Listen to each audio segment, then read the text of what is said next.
అందరికీ నమస్తే అండి. తెలుగుదేశం పార్టీకి ఒక కష్టం వచ్చింది. ఎవరు అవునన్నా కాదన్నా ఈ వీడియో చూసే ప్రతి తెలుగుదేశం పార్టీ వాళ్ళకి కూడా తెలుసు. ఆ పార్టీలో కార్యకర్తలు మోర్ దాన్ 70% అసంతృప్తిగా ఉన్నారనే మాట తెలుసు. పార్టీలో పెద్దలు సరే ప్రభుత్వం బాగుంది, పరిపాలన బాగుంది, అంతా కూడా ప్రశాంతంగా ఉంది, పరిపాలన పాజిటివ్ ఫీడ్బ్యాక్ వస్తుంది అని పార్టీలో ఉన్న పెద్దలు అనుకోవచ్చు. లోకేష్ గారు, చంద్రబాబు నాయుడు గారు, కాస్త క్యాబినెట్ ర్యాంకులో ఉన్నవాళ్ళు, ఆ పై స్థాయిలో ఉన్నవాళ్ళు అనుకోవచ్చు కాక. కానీ దిగువ స్థాయిలో ఉన్న కేడర్ మాత్రం మా పరిస్థితి బాగలేదు, మమ్మల్ని పార్టీ పట్టించుకోవట్లేదు, వైసీపీ ఇంకా రాష్ట్రంలో అధికారంలో ఉన్నట్టే ఉంది, పనులు వాళ్ళకి జరుగుతున్నాయి, వాళ్ళతో కలిపి వీళ్ళు వ్యాపారాలు చేస్తున్నారు, వాళ్ళతో కలిపి వీళ్ళు డీలింగ్ చేస్తున్నారు, వాళ్ళు చేసిన అవినీతిలో వీళ్ళు వాటా తీసుకుంటున్నారు, సో కరప్షన్ విపరీతంగా జరుగుతుంది, మా ఎమ్మెల్యే అపాయింట్మెంట్ ఇవ్వట్లేదు, మా ఎమ్మెల్యే మాట వినట్లేదు, మా పోలీస్ స్టేషన్లో మా పని అవ్వట్లేదు, రెవెన్యూ ఆఫీసులో మా పని అవ్వట్లేదని దిగువ స్థాయిలో కేడర్ కార్యకర్తలు అసంతృప్తి ఉంది. మోర్ దాన్ 70-75% అసంతృప్తి ఉంది. సో వీళ్ళకి ఒక గ్యాప్ ఉంది. నేను బాగా అబ్జర్వ్ చేసింది ఏంటంటే, నేను ఆ స్థాయి నుంచి ఈ స్థాయి వరకు కొంచెం చాలామందితో మాట్లాడడం ద్వారా నేను 3 రోజుల కిందట ఒక వీడియో చేశాను, కేడర్లో అసంతృప్తి ఉందని. దానికి విపరీతమైన రెస్పాన్స్ వచ్చింది. దానికి కింద ఆల్మోస్ట్ 99% కామెంట్లు పాజిటివ్గానే వచ్చాయి. నేను చెప్పింది యాక్సెప్ట్ చేశారు. మ్యాక్సిమం ప్రతి ఒక్కళ్ళు కూడా మీరు చెప్పింది కరెక్టు, నిజమే, గ్రౌండ్ రియాలిటీ ఇదే అని చెప్పి చాలామంది కామెంట్ చేశారు. కొంతమంది పెద్ద వాళ్ళు ఫోన్లు కూడా చేశారు, కరెక్ట్గా చెప్పారు, అంత కరెక్ట్గా ఎలా చెప్పారని. సో దానికి కంటిన్యూషన్గా నేను ఒక చిన్న కంక్లూజన్ ఈ వీడియో చేద్దాం అనుకుంటున్నాను. కేడర్ ఏమో అసంతృప్తిగా ఉన్నారు, మోర్ దాన్ 75%. పార్టీ పెద్దలేమో పరిపాలన పట్ల సాటిస్ఫైగా ఉన్నారు, అంతా బ్రహ్మాండం, అంతా బాగుంది, అంతా సూపరు అనే దీనిలో ఉన్నారు. ఈ మధ్యలో ఉన్న గ్యాప్ని ఎవరు కవర్ చేస్తారు? ఆ కవర్ చేయడమే ఈ టాస్క్.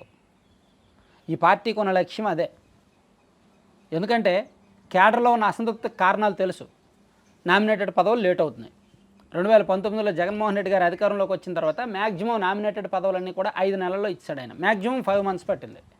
టీటీడీ బోర్డు అయితే 4 రోజుల్లోపే ఇస్తారు. అండ్ ఏఎంసీ చైర్మన్ లాంటి పదవులు, ఇతర దేవాలయాల బోర్డులు 3 నెలల్లోపే ఇస్తారు.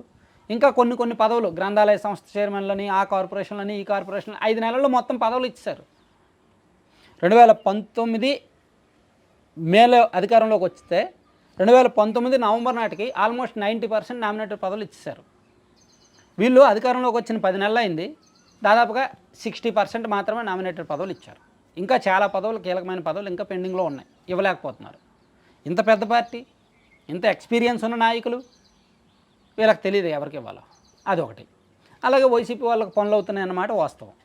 అలాగే వైఎస్ఆర్ కాంగ్రెస్ పార్టీ అధికారంలో ఉన్నప్పుడు రెచ్చిపోయి అరాచకాలు చేసి, దౌర్జన్యాలు చేసి, దందాలు చేసి, టీడీపీ వాళ్ళ మీద కేసులు పెట్టిన నాయకులకు వీళ్ళు రెడ్ కార్పెట్ వేస్తున్నారు, పార్టీలో ఇంటర్నల్గా మాట్లాడుకుంటున్నారు, వాళ్ళ అవినీతిలో వీళ్ళు భాగస్వామ్యం తీసుకుంటున్నారు అనే టాక్ కూడా చాలామంది దగ్గర ఉంది. సో అందుకని కేడర్లో ఉంది. సో మరి అంతా కేడర్కి చెప్పేవాళ్ళు ఎవరు? సాధారణంగా పార్టీ పెద్దలకి, దిగువ స్థాయి కార్యకర్తలకి మధ్య వారధిగా ఉండేవాళ్ళు ఎమ్మెల్యేలు, మంత్రులు కదా. ఎమ్మెల్యేలు ఏమైనా చెప్తారా కేడర్కి? చెప్పరు. ఎందుకంటే కేడర్ ప్రెజరు ఎమ్మెల్యేల మీద కూడా ఉంది. ఎందుకంటే ఒక గ్రామస్థాయి నాయకుడో, లేదంటే ఒక ద్వితీయ శ్రేణి నాయకుడో వెళ్ళి ఎమ్మెల్యేకి ఒక పదవి అడుగుతాడు, లేదా ఒక పని అడుగుతాడు.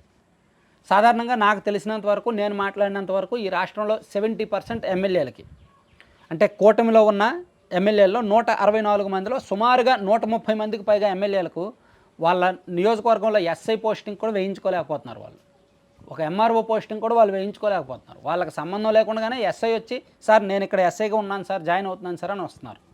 వాళ్ళకి ఏం చేయాలో అర్థం కావట్లేదు. అదే జరుగుతుంది చాలా జిల్లాల్లో. ఎందుకంటే ఎస్ఐలను వేసేది ఎస్పీలు, సిఐలను వేసేది డిఐజీలు, ఆ తర్వాత డిఎస్పీలను వేసేది ఐజీ రేంజ్, అదంతా కూడా. సో ఇక్కడ పోలీసు ఉన్నతాధికారుల సిస్టమ్ అంతా కూడా పార్టీ పెద్దల కంట్రోల్లో ఉంది. సో వీళ్ళే మానిటర్ చేసి ఎమ్మెల్యేలకు సంబంధం లేకుండా నియామకాలు చేసేస్తున్నారు. ఈవెన్ రెవెన్యూ వ్యవస్థ కావచ్చు, ఇతర వ్యవస్థలు కూడా అలాగే ఉన్నాయి. సో ఒక కార్యకర్త వెళ్ళి ఎమ్మెల్యేని పని అడుగుతాడు, ఎమ్మెల్యే పోలీస్ స్టేషన్కి ఫోన్ చేస్తే కార్యకర్త సాటిస్ఫై ఫీల్ అవుతాడు, అమ్మయ్య నేను మా ఎమ్మెల్యే దగ్గరికి వెళ్ళాను, మా ఎమ్మెల్యే సిఐకి ఫోన్ చేశాడు అని.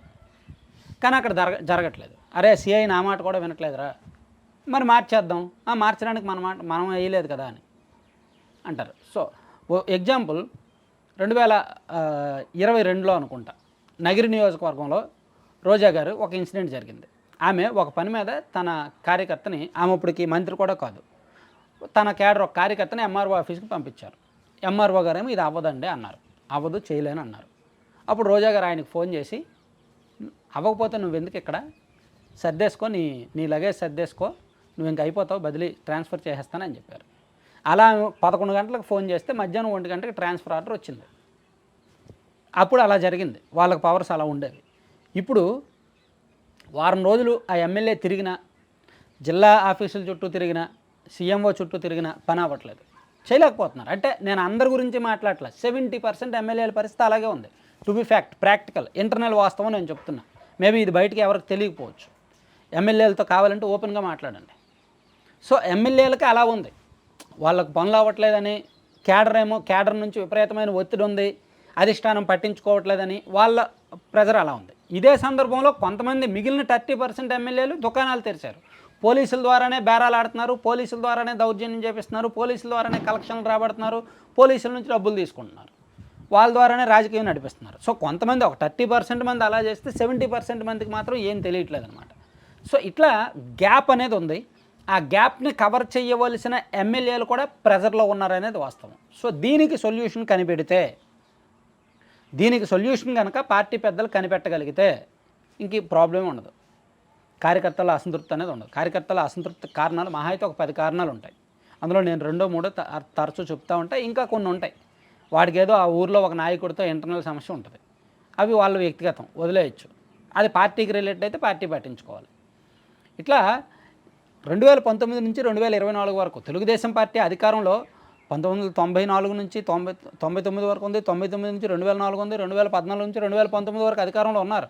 అప్పుడు ఏ కార్యకర్తలో కూడా ఇంత అసంతృప్తి లేదు, బాగానే పనిచేసుకున్నారు. కొంత అసంతృప్తి ఉన్నప్పటికీ 50% 40% ఉండేది. కానీ ఇప్పుడు మోర్ దాన్ 70% ఎందుకు ఉందంటే గత 5 ఏళ్ల పరిపాలన అలా ఉంది. గత 5 ఏళ్ల పరిపాలనలో బాధితులు ఎక్కువయ్యారు, ప్రాక్టికల్గా చాలా ఇబ్బందులు అయ్యారు. సో దానివల్ల మా ప్రభుత్వం వచ్చాక మీ సంగతి చెప్తాం, మా ప్రభుత్వం వచ్చాక మీ సంగతి చెప్తామని చెప్పేవాళ్ళు ఎక్కువైపోయారు. దానివల్ల అంచనాలు ఎక్కువైపోయాయి. ప్రభుత్వం వచ్చేసరికి ఇన్ని పెద్ద సీట్లు, పెద్ద భారీ మెజారిటీలతో సీట్లు వచ్చేసరికి, ఇన్ని ఓట్లు వచ్చేసరికి అంచనాలు ఎక్కువైపోయాయి. ఆ అంచనాలను కంట్రోల్ చేసేవాళ్ళు లేరు, ఆ ఎక్స్పెక్టేషన్స్ కంట్రోల్ చేసేవాళ్ళు లేరు. దాన్ని మోయాల్సింది, తీర్చాల్సింది, కంట్రోల్ చేయాల్సింది ఎమ్మెల్యేలకు కూడా పవర్స్ లేవు కొన్ని చోట్ల. ఒకవేళ పవర్స్ ఉన్నా వాళ్ళు మిస్యూజ్ చేస్తున్నారు తప్ప సద్వినియోగం చేయట్లేదు. వాళ్ళకి ఏదో అనుకూలమైతే వాళ్ళు 4 రాళ్ళు ఎలా వెనకేసుకోవాలని చూస్తున్నారు తప్ప, ఇప్పటికే మొన్న ఎలక్షన్స్లో 30-40 పెట్టేశాము, వచ్చే ఎన్నికల్లో మళ్ళీ పెట్టాలి కదా అని వాళ్ళు చూస్తున్నారు తప్ప, మా వాడు అసంతృప్తిగా ఉన్నాడు, సాటిస్ఫై చేద్దామని లేదు. ఎందుకంటే ఇప్పుడు ఎన్నికలు లేవు కదా. వీళ్ళకి ఎప్పుడు గుర్తు వస్తుంది? నెక్స్ట్ ఇయర్ లోకల్ బాడీస్ ఉంటాయి. నెక్స్ట్ ఇయర్ ఒక 1 year 1.5 year తర్వాత లోకల్ బాడీ ఎలక్షన్స్ ఉంటాయి, స్థానిక సంస్థల ఎన్నికలు. అప్పుడు గుర్తు వస్తుంది కార్యకర్తలు, అప్పుడు గుర్తు వస్తుంది అనమాట ఇదంతా. సో అప్పటి వరకు మేబీ ఈ గ్యాప్ ఏదైతే ఉందో ఆ గ్యాప్ కొనసాగుతూనే ఉంటుంది. నాకు తెలిసినంత వరకు, టు బి ఫ్యాక్ట్, ప్రాక్టికల్గా చెప్పాలంటే మాత్రం అప్పటి వరకు, నెక్స్ట్ ఇయర్ వరకు ఈ గ్యాప్ కొనసాగుద్ది. ఈ గ్యాప్కి సమస్య తెలుసుకొని మూలాల్లోకి వెళ్ళి చికిత్స చేయాలి అంటే చాలా టైం పడుతుంది అన్నమాట.